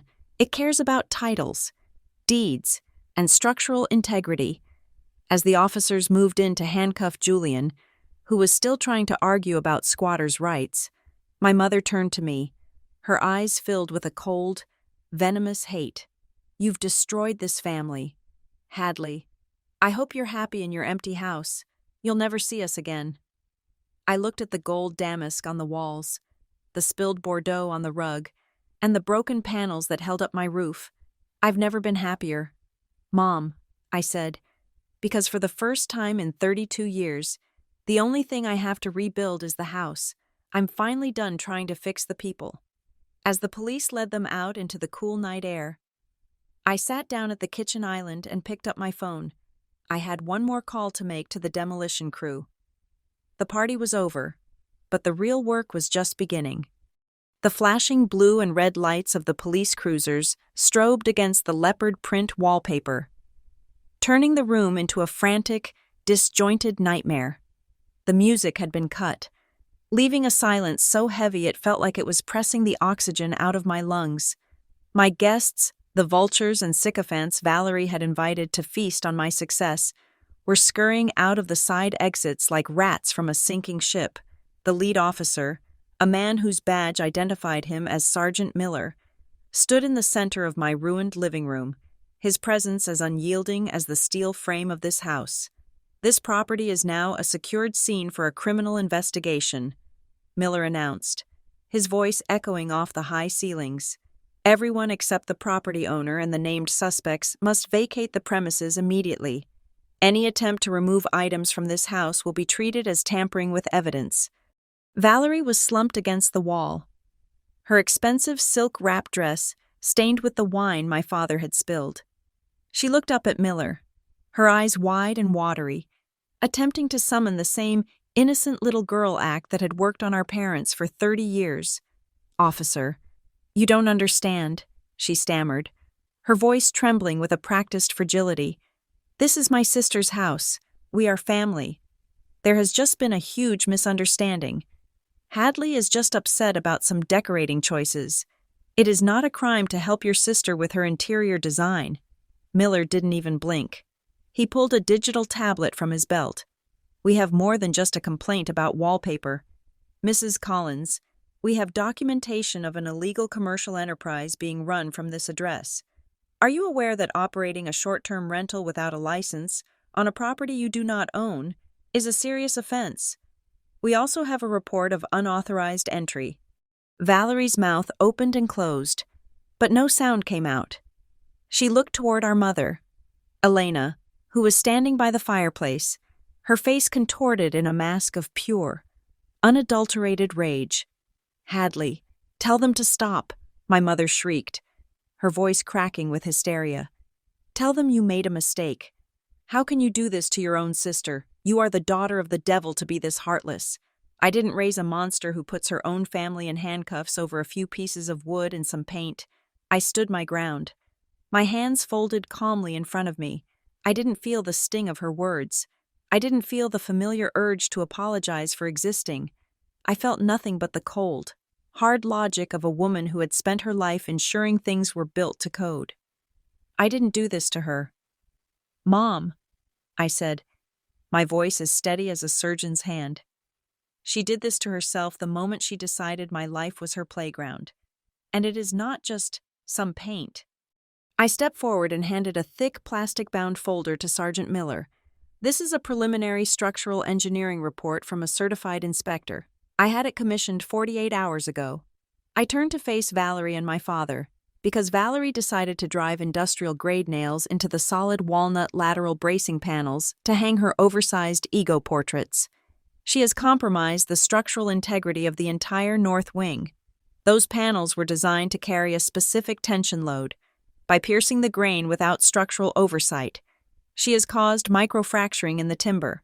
The cost to strip this house to the studs, replace the load-bearing walnut, and recertify the structure is estimated at $200,000. That is not a decorating choice. That is felony vandalism. $200,000, my father roared, his face turning a dangerous shade of maroon. You are making that up. You just want to bankrupt her because you've always been jealous of how much we love her, Julian, who had been trying to blend into the shadows near the hallway. Suddenly bolted toward the guest bedroom. He wasn't trying to escape. He was trying to hide something. One of the other officers, a younger man with quick reflexes, intercepted him at the door, forcing him against the wall. What do you have there? Mister? Collins, the officer asked, reaching into Julian's jacket. He pulled out a leather-bound portfolio. Julian's face went ash gray. As the officer flipped through the pages, I saw the familiar letterhead of several local banks. Wait, Sergeant, the younger officer said, holding up a series of documents. These look like loan applications. They are all in the name of Hadley Rosewood, but the signatures don't match the ones on the police report. My heart went cold. I walked over and looked at the papers. They were applications for high-interest personal loans, totaling $85,000, all using Cove Sound as the primary residence and collateral. The signatures at the bottom were a clumsy, desperate imitation of my own handwriting. Julian. You forged my name, I whispered, the sheer scale of their betrayal finally hitting me. You weren't just staying here. You were trying to steal my identity and my credit to fund your failing businesses. It was a sure thing, Julian yelled, his bravado finally breaking into a pathetic whine. We were going to pay it back before you even found out Valerie said you wouldn't mind helping us out since you're so loaded. I looked at Valerie. I expected to see shame. I expected to see the realization that she had destroyed her life. But as I looked into her eyes, I saw only a frantic, jagged fear. It wasn't the fear of a woman who had hurt her sister. It was the fear of a woman who realized the party was over. She wasn't crying because she felt guilty. She was crying because the influencer lifestyle she had built on a foundation of lies was dissolving in front of her. You always had everything. Hadley, Valerie hissed, her voice low and venomous, stripped of all its sweetness. You had the career, the money, the house. Why couldn't you just let me have this one thing? It's just one house. Why do you have to be so damn perfect and ruin everything for me? Because it's not yours. Valerie, I said, it was never yours. Sergeant Miller turned to my parents. Mr. and Mrs. Rosewood, we have witness statements and video evidence showing that you provided the unauthorized key and assisted in the entry and destruction of this property. While you may not have been the ones holding the hammer, you are accomplices to a felony. We need you to come down to the station for formal questioning. Elena looked like she was about to faint. This can't be happening, she whimpered, reaching out to grab Marcus's arm. We are good people. We are a respectable family, Hadley. Tell them you gave us the key. I looked at the mother who had slapped me, the mother who had enabled my sister's parasitic behavior for 32 years, and the mother who had just called me the daughter of the devil. I didn't give you the key to let Valerie destroy my house, Mom. I said, you stole my trust, and you used it to burn down my sanctuary. You can explain your version of family unity to the district attorney. As the officers began to lead them away, the house felt like it was finally beginning to breathe again. Julian was handcuffed first, his head hanging low, then Valerie, who screamed and struggled, her designer dress tearing at the shoulder as they led her toward the door. My father marched out with a grim, silent fury, while my mother was still wailing about how I would regret this for the rest of my life. The front door finally closed, the sound of the heavy oak meeting the frame echoing through the hollowed-out rooms. I stood alone in the center of the foyer.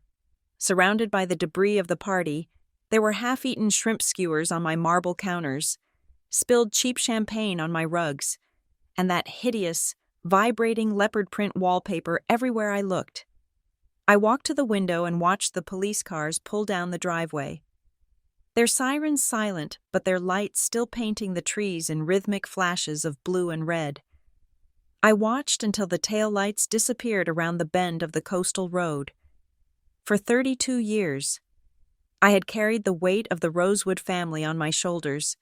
I had been the foundation, the silent support beam that allowed them to live their chaotic, entitled lives, I had been told that family was a circle you never broke, a bond that justified any sacrifice. But as I stood there in the silence of my violated home, I realized that family wasn't a circle. For me, it had been a cage, and the only way to be free was to let the structure collapse. I looked at my hands. They were steady. I didn't feel like crying. I didn't feel like a victim. I felt like an architect who had finally cleared the site of a condemned building. The house was a wreck.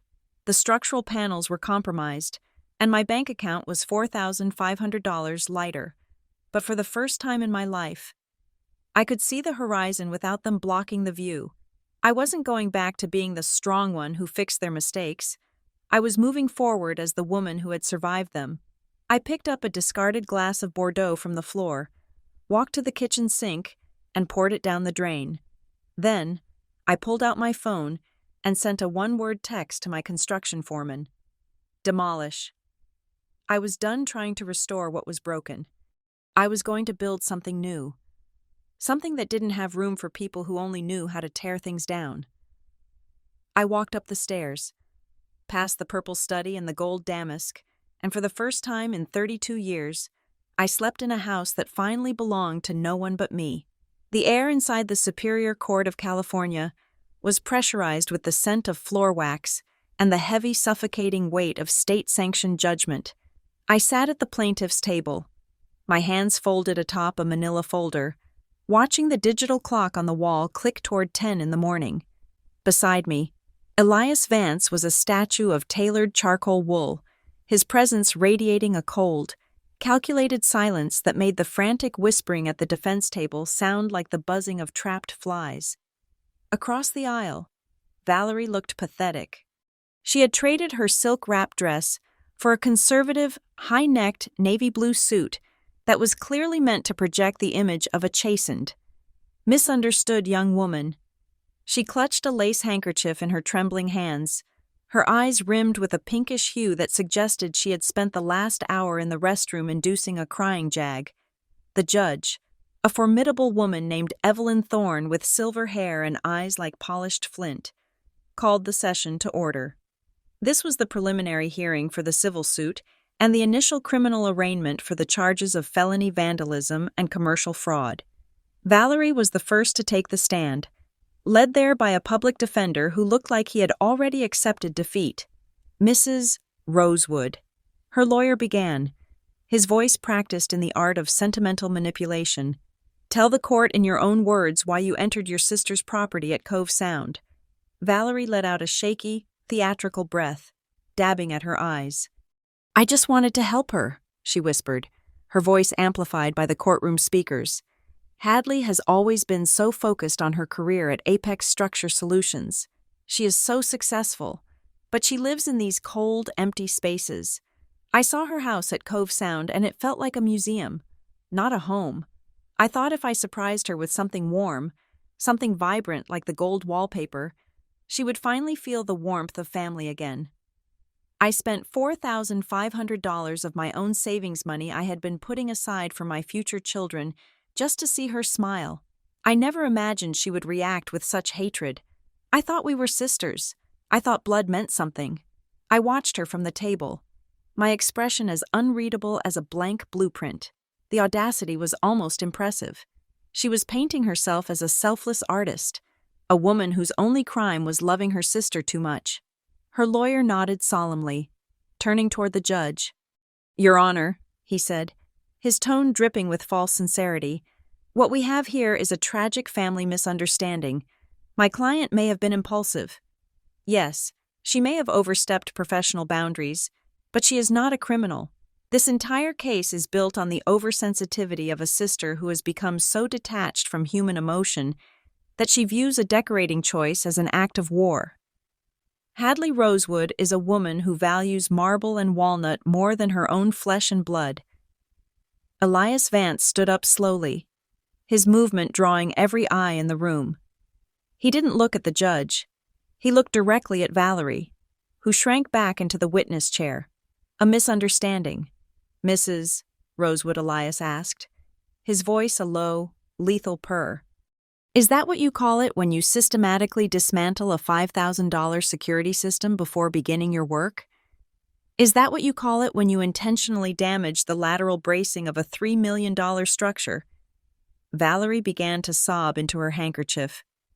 I didn't know about the bracing. I just wanted to hang some pictures of us. I thought it would make her happy. Elias didn't break eye contact. Mrs. Rosewood, you claim your intent was purely out of sisterly love and a desire to see Hadley smile. Allow me to present Exhibit B for the court's consideration.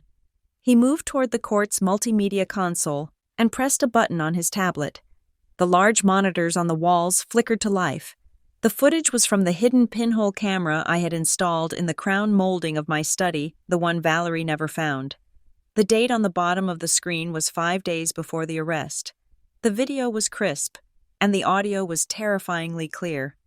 On the screen, Valerie was standing in my study, her hands on her hips as she surveyed the room. My mother, Elena, was beside her, holding a roll of the leopard print wallpaper. I'm going to make this place unrecognizable. Valerie's voice boomed through the courtroom, her tone sharp and predatory, entirely stripped of the fragility she was currently projecting. I'm going to make that bitch Hadley so miserable she won't even want to step foot in this county. She thinks she owns everything just because she has a fancy title. Well, let's see how she likes it when her precious sanctuary looks like a cheap motel. I'll make her lose her mind. Mom, I'll make her so crazy she'll just sign the house over to us just to stop the headache. We deserve this more than she does. She doesn't even use half the rooms. The courtroom went deathly silent. On the stand, Valerie's sobbing stopped abruptly. She stared at the screen, her face turning a ghastly shade of gray. The image of her laughing as she kicked my architectural models across the floor was frozen on the monitor. Elias turned back to the judge. Does that sound like a sisterly surprise to you, Your Honor, or does it sound like a premeditated attempt to psychologically harass and financially exploit a family member? The judge's eyes narrowed as she looked at Valerie. The misunderstanding defense had been vaporized in 45 seconds of raw digital truth, but the Rosewood family wasn't finished digging their own graves. My mother, Elena, was called next. She walked to the stand with her chin held high, her eyes fixed on me with a look of pure, concentrated venom. She took the oath, her hand on the Bible, and then sat down with a huff of indignation. Mrs. Rosewood, the defense lawyer began, his voice now sounding desperate. Did Hadley ever give you permission to use the key to the Cove Sound property? Yes, Elena lied, her voice loud and clear. She called me 3 weeks ago. She said she was too busy with her projects at Apex and asked me to take Valerie over there to freshen things up. She told us specifically to use her emergency credit card for the materials. She wanted the surprise. Everything we did was at her verbal request. Hadley is lying now because she had a falling out with Valerie over a personal matter and she's using the house to get revenge. She's a very vindictive woman. She always has been. I felt a sharp, cold pang in my chest, not of surprise, but of a final, hollow disappointment. My own mother was committing perjury in a state court to protect the daughter she had spoiled while throwing the daughter who supported her to the wolves. Elias looked at me, and I gave him a single, micronod. He stepped toward the witness stand. Mrs. Rosewood, you are aware that you are under oath, he asked. I am, Elena snapped, and I know what my daughter said to me. Elias pulled a small digital recorder from his pocket. That is interesting, because Hadley Rosewood has a long-standing habit of recording her professional calls, a habit that extends to her personal line due to the frequent overlap in her schedule. Allow me to play the recording of the very first phone call Hadley received from Valerie on the day the withdrawal was flagged. The audio filled the room. It was the conversation from part 1 of this story. Valerie, I cannot talk right now. Why did you take $4,500 from my account? Hadley, honey, relax. I am at your beach house in Cove Sound. I took it upon myself to fix it. I hired a team. You will love it. Julian and I are moving in tomorrow. No, Valerie, you are not moving in. You do not have my permission to be there, the recording continued. capturing Valerie's dismissive laugh and her claim that she didn't need my approval, Elias stopped the playback and looked at my mother, whose face was now a blotchy, terrified mask of red. "Mrs. Rosewood," he said, his voice dropping to a whisper that felt louder than a shout. "We just heard your daughter Valerie admit on record that she took it upon herself to enter the house. We heard my client explicitly deny her permission. Yet you just testified under oath that Hadley requested this work 3 weeks ago. Would you like to revise your statement before the district attorney considers a charge of perjury?" Elena's mouth worked wordlessly. She looked at Marcus, who was sitting in the front row, his face buried in his hands. She looked at Valerie, who was now glaring at her as if she were the enemy. The family unity they had used to cage me for 32 years was dissolving into a pile of mutual resentment and legal liability. And then, the final structural collapse occurred. Julian, who had been sitting at the defense table in handcuffs, suddenly stood up. He hadn't been called to the stand yet, but the pressure of the mounting evidence and the threat of 20 years for identity theft and forgery had broken him. "She made me do it," Julian yelled, pointing a shaking finger at Valerie. The courtroom erupted in murmurs as the bailiff moved toward him. "I didn't want any of this. Valerie told me that if we established residency, we could use the house to get the $85,000 loan. She was the one who taught me how to mimic Hadley's signature from those old birthday cards. She told me her parents would back us up, and that Hadley would never have the guts to actually sue us. She's the mastermind. I was just trying to keep my wife happy," Valerie screamed, a raw, animalistic sound, and tried to lunge across the table at him. "You coward," she shrieked. "You were the one who wanted the crypto money. You were the one who said Hadley was a human ATM. Don't you dare put this all on me." The bailiffs moved in, pinning Julian to his chair and restraining Valerie. The judge was slamming her gavel with enough force to crack the wood. "Silence. I will have order in this court, or I will clear the room." But the order was gone. The Rosewood family was a wreck. My mother was sobbing. My father was staring at the floor in a state of catatonic shock, and my sister and her husband were screaming accusations at each other like two feral dogs fighting over a bone. They were no longer a family. They were a group of panicked individuals, each trying to find a hole in the legal fence to crawl through. I sat there, watching them, and for the first time, I didn't feel the need to look away. I didn't feel the shame they had tried to project onto me. I looked at the structure of their lives and saw exactly what it was: a house of cards built on a foundation of lies, greed, and the systemic exploitation of my labor. Elias Vance sat down beside me and leaned in close. "I think we're done here. Hadley, the judge is going to refer the mother's testimony for investigation, and Julian just handed us the entire criminal case on a silver platter. They're tearing each other apart for leniency." I looked at Valerie, who was now slumped in her chair, her face a ruin of mascara and hatred. She looked at me, and for a brief second, the mask of the victim slipped away, revealing the jagged, ugly core of the sister I had spent my life trying to love. "I hope you rot in that house," she spat, her voice barely audible over the chaos. I didn't answer her. I didn't need to, because as the judge adjourned the hearing and the officers began to lead them away, I realized that I wasn't rotting. I was the only one in the room who was finally standing on solid ground. I stood up, smoothed my suit, and walked out of the courtroom. The air in the hallway was cool and clean. I had 32 years of dust to wash off my hands, and for the first time in my life, I wasn't worried about the bill. The Rosewood family had finally been demolished, and the only thing left to do was clear the site. The final gavel of the criminal trial had fallen 3 weeks ago, but for me, the architecture of justice was still in its final phase of construction. Valerie stood in the sterile hallway of the county courthouse, looking like a ghost of her former self. The sentence had been handed down with clinical precision: 2 years of probation, a 5-year restraining order that legally prevented her from coming within 500 feet of me or my properties, and a mandatory requirement for psychological counseling. To the outside observer, she had escaped prison, and she seemed to carry that knowledge with a lingering, faint trace of her old arrogance. She still didn't understand that a structure doesn't have to be made of iron bars to be a cage.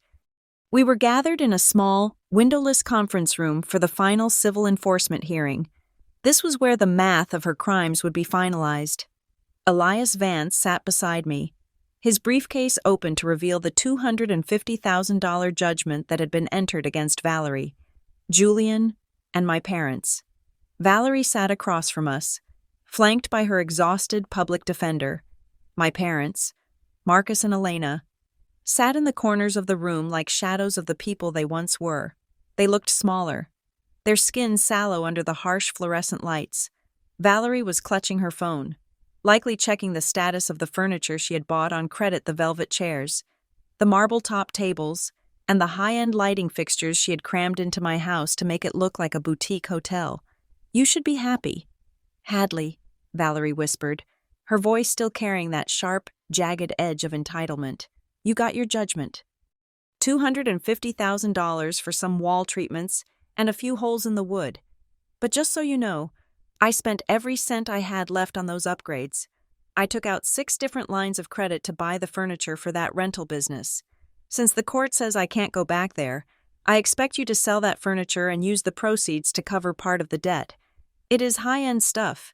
It actually makes your boring house look expensive." I looked at her, and for the first time in this entire ordeal, I let a genuine smile touch my lips. It wasn't a smile of anger. It was the smile of a woman who had seen the finished blueprints while everyone else was still looking at the dirt. "Valerie, you still don't get it, do you?" I said, my voice calm and conversational. "You think this is about furniture. You think this is about upgrades. You think you've added value to my life that I should now manage for you." "What else would it be about?" she snapped. "I spent $60,000 on those interiors. That leopard wallpaper alone cost $6,000 with the rush installation. You're lucky I have such good taste, or the place would still be that gray box." I leaned forward, placing my hands flat on the table. "You mentioned the wallpaper, Valerie, and the purple paint in the study, and those $85,000 loans Julian tried to take out. You and Julian spent your last cent and leveraged your entire future on the belief that you could transform my house into your personal gold mine. You bought furniture on credit that you will be paying for until you are 50 years old. So what?" she countered. "The house is worth more now. Even your lawyer said the market value of the land is skyrocketing." "That is the only thing you've said that is true," I replied. "The land is incredibly valuable, but the house is a liability." I pulled a document from my folder and slid it across the table. It was a brightly colored permit with the seal of the city planning department. "This is a demolition permit," I said. "I applied for it exactly 6 months ago, long before you ever stole that key from Mom." The room went silent. I saw my father's head snap up. My mother's eyes widened in confusion. Valerie just stared at the paper as if it were written in a foreign language. "What are you talking about?" she asked, her voice trembling. "I am an architect, Valerie." I said, "I don't look at a building and see a home. I see a structural asset." As I mentioned in my testimony, Cove Sound was always the anchor for a massive redevelopment project. I never intended to keep that house. It was a 40-year-old structure with an outdated foundation and inefficient plumbing. 3 months ago, I signed a contract with a national construction firm to build a 4-unit luxury glass and steel complex on that lot. The projected value of that new complex is $12 million. I watched the realization begin to dawn on her. A slow, agonizing crawl of horror. "The demolition is scheduled for tomorrow morning at 7 o'clock. I continued, my voice as cold as a winter morning on the coast. "That leopard wallpaper you spent $6,000 on, it is going to be toothpicks by noon. The ultraviolet paint in the study, it will be dust in a landfill. And that furniture you bought on credit and crammed into the rooms.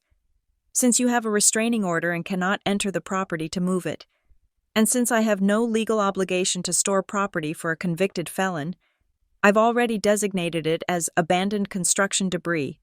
The bulldozers aren't going to wait for you to have a yard sale. Valerie, they are going to crush those velvet chairs into the dirt." "No," Valerie whispered. her face turning a sickly, translucent white. You can't. That's thousands of dollars of stuff I'm still paying for it. Then you'll be paying for trash, I said. That $4,500 bill you handed me for the wallpaper, it was a joke from the start. You didn't improve my house. You put a designer suit on a condemned prisoner. You spent your last cent decorating a wall that was already scheduled to die. I turned my gaze to my parents. Marcus and Elena looked like they were vibrating with shock. And then there is the matter of the $250,000 civil judgment, I said, looking at Elias, who nodded and pulled out the next set of papers. Since Valerie has no assets and has declared bankruptcy, the court has turned to the primary enablers of the crime, Elias explained, his voice booming in the small room. Mr. and Mrs. Rosewood, when you provided the unauthorized key and testified falsely, I might add that you had permission. You became jointly and severally liable for the damages to the structural integrity of the house. Specifically, the $200,000 in remediation costs for the lateral bracing panels Valerie destroyed with her decorating Hadley. Please, my mother sobbed, her hands shaking. We don't have that kind of money. You know our savings are tied up in our home. I know. Mom, I said, and for the first time, my voice felt heavy with the weight of 32 years of resentment. That is why the court has authorized a lien against your house. Your home on Oak Street. The one you've lived in for 30 years, it has already been appraised for liquidation, since you acted as Valerie's guarantors in her business venture and assisted in the felony vandalism. Your property will be sold at auction to satisfy the judgment. My father stood up, his face a mask of disbelief. You're taking our home. You're making us homeless to pay for a house you're tearing down anyway. I'm not taking anything. Dad, I replied, standing up to face him. The law is taking what you gave away the moment you decided that my hard work belonged to Valerie. You chose your favorite daughter over the daughter who actually built a life. You enabled her greed. You defended her lies. And you committed perjury to try and destroy my career. This isn't about the money. This is about the cost of your loyalty. You wanted Valerie to have a house so badly. Well, now she's the reason you don't have one either. Valerie let out a scream, then a high, thin sound of pure, unadulterated agony. She realized that she hadn't just failed to steal my life. She had obliterated the only safety net she ever had. She had turned our parents into the very thing she feared most people with nothing. You monster, Valerie shrieked, lunging across the table. You planned this. You knew we were moving in.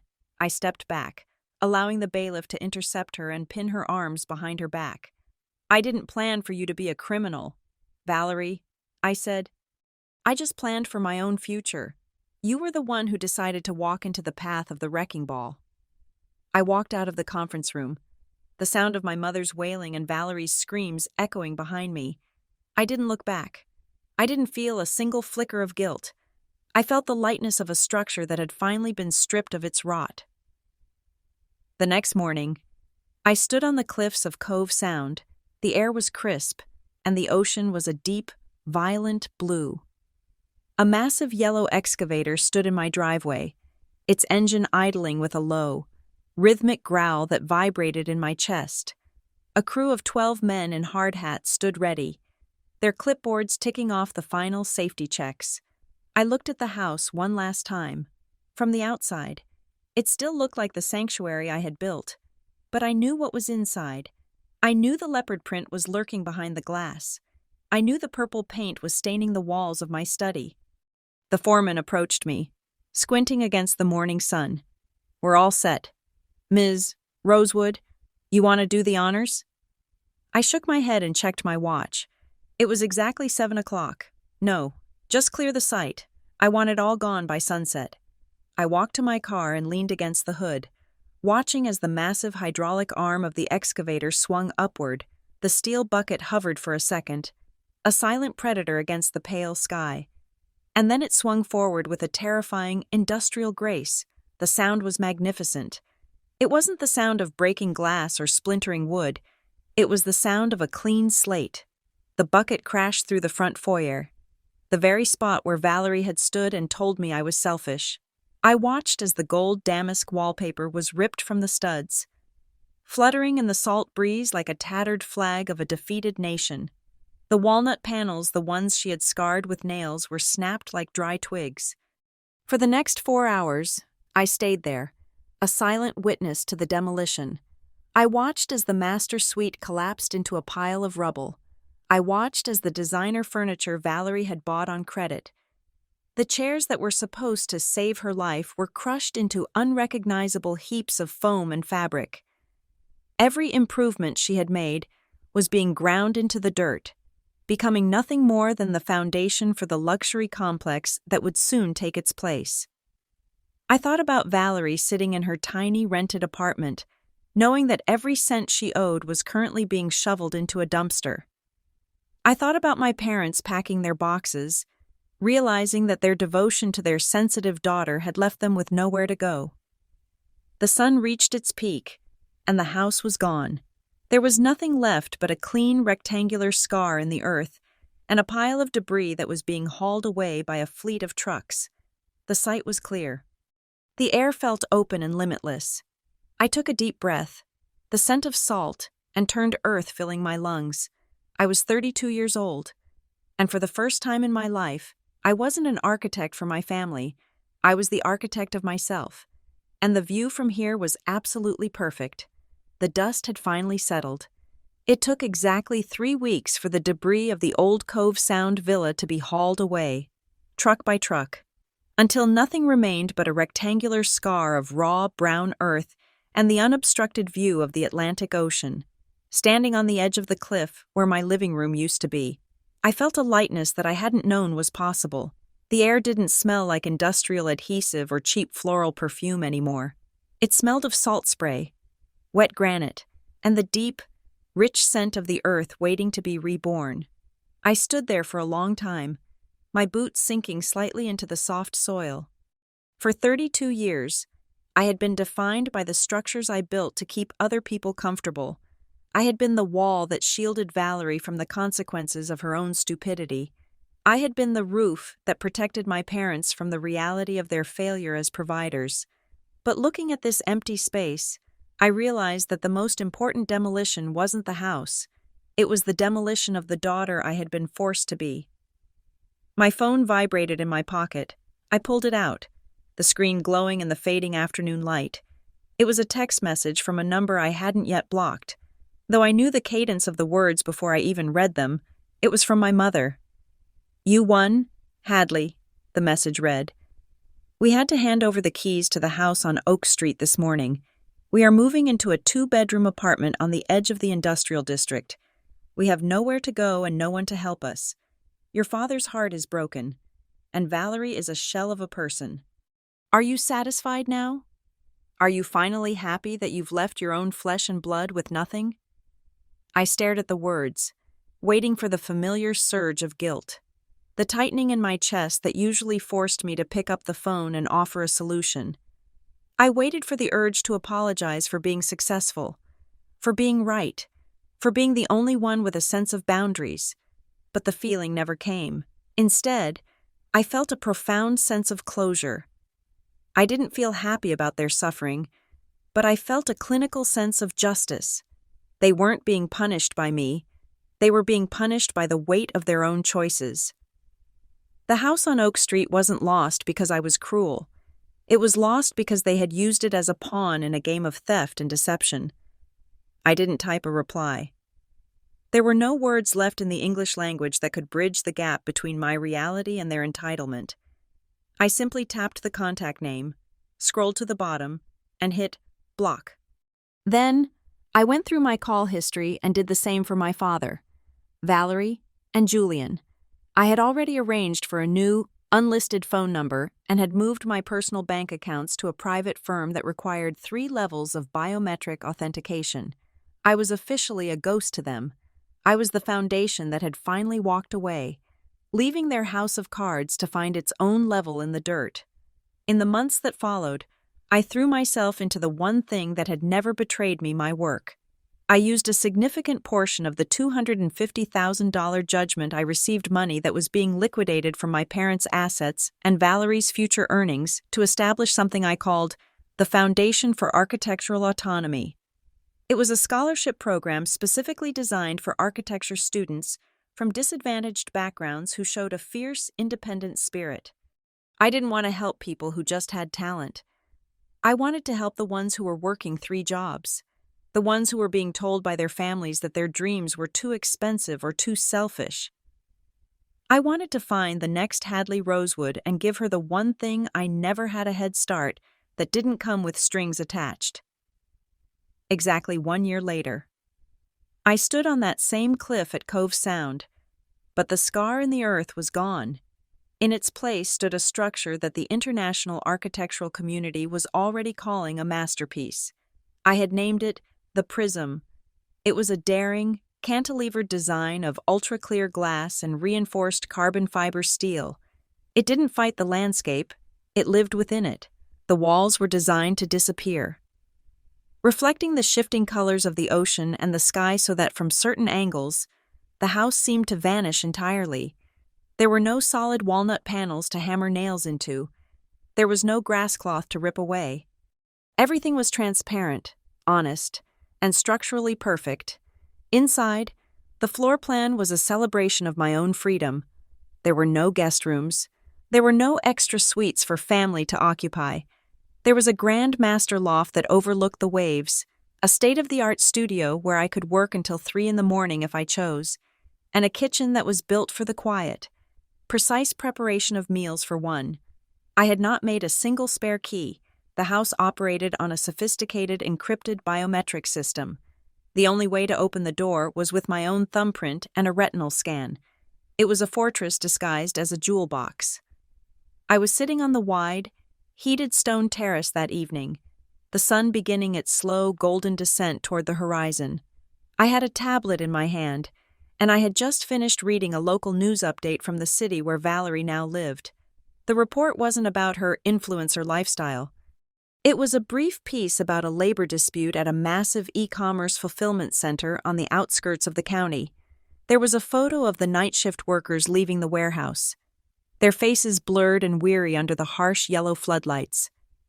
I didn't need to see her face clearly to recognize the way Valerie walked the slumped shoulders. The heavy, dragging gait of someone who had finally realized that the world didn't owe her a living.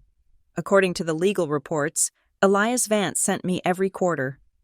Valerie was currently working 14 hours a day, splitting her time between the warehouse and a night shift at a 24-hour diner. She was paying off the $85,000 in restitution for the forged loans, plus the interest on the furniture she had bought on credit furniture that had been crushed into dust a year ago.